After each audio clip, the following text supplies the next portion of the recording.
7 मई 1861 को कोलकाता के जोड़ा साँको ठाकुरबाड़ी में जन्मे रवींद्रनाथ ठाकुर विश्व प्रसिद्ध कवि, साहित्यकार, दार्शनिक और एशिया के पहले नोबेल पुरस्कार से सम्मानित एकमात्र कवि हैं, जिनकी 2 रचनाएं 2 देशों का राष्ट्रगान बनी, भारत और बांग्लादेश।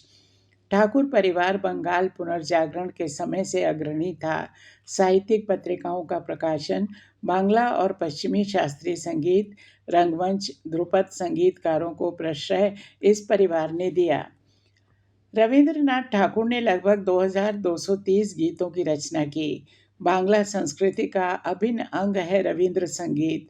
उनके उपन्यास, निबंध, कहानियाँ, यात्रा वृत्त, नाटक भी चर्चित रहे। इतिहास, भाषा विज्ञान और आध्यात्मिकता से जुड़ी किताबें उन्होंने लिखी। रवींद्रनाथ ठाकुर को बांग्ला साहित्य के माध्यम से भारतीय सांस्कृतिक चेतना का अग्रदूत माना जाता है। आज मन के मौसम में उनकी डायरी का एक अंश हम शामिल कर रहे हैं।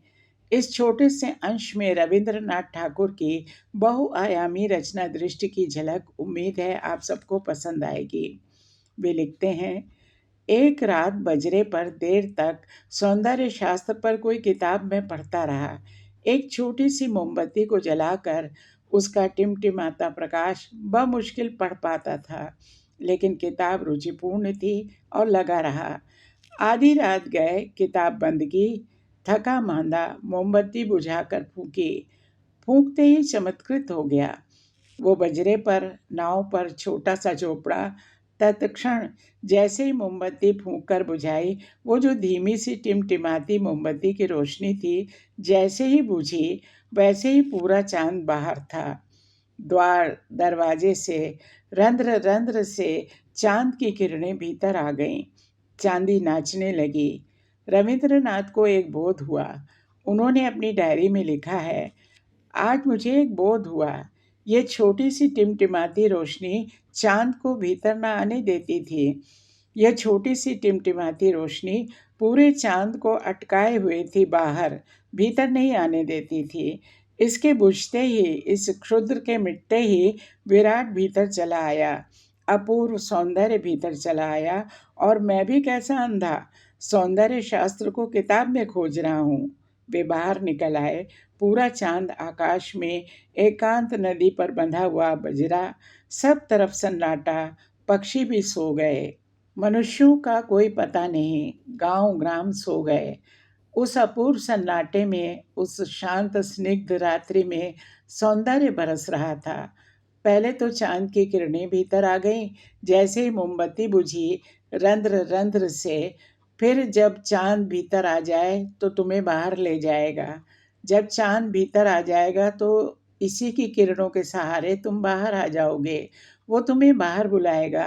निमंत्रण मिल गया, अब तुम रुक ना सकोगे।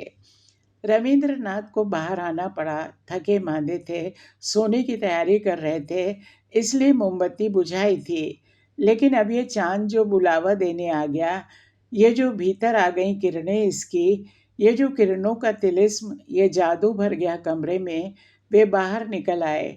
उस रात उन्होंने अपनी डायरी में लिखा कि जब तक मनुष्य के भीतर अहंकार की मोमबत्ती जलती रहती है, तब तक परमात्मा प्रवेश नहीं कर पाता, बाहर अटका रहता है।